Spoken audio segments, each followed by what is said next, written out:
Bagong taon, bagong pag-asa. Mga katagang madalas nating marinig mula sa mga Pinoy tuwing sasapit ang bagong taon.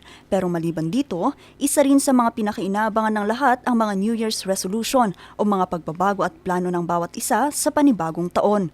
So far, para sa akin, yung 2024 is dumaan siya na meaningful para sa akin kasi may mga ups and downs, lalo na sa mga finances, lalo yun sa mga social, emotional, ganun. Nandun na lahat yun, mga ups and downs na kailangang matutunan sa buhay.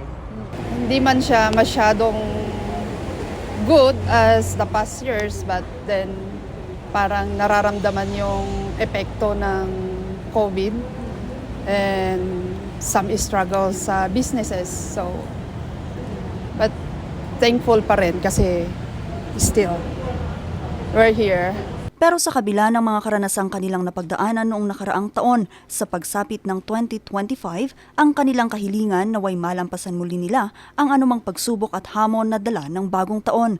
Doon sa hindi ko talaga makakalimutan na naganap noong 2024 is yung mga impulsive choices na grabe yung consequence na na-suffer. Iyon ang to make it better than yesterday, yun ang aayusin ko ngayong 2025 para yung mga mali noon hindi na sana mauulit ngayon. Maliban sa mga ito, hiling din nila ngayong taon. Actually, for myself, wala.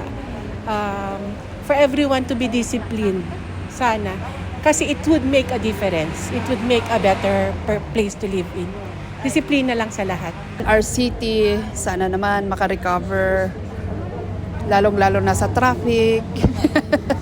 We know, grabe, traffic. Ano mang kahilingan ng bawat isa para sa kanilang mga sarili sa iba't ibang komunidad, edukasyon, kalusugan, kapaligiran at politika, naway ngayong 2025 manaig pa rin ang pagkakaisa at respeto para sa bawat isa. Vanessa Bugtong, RNG News.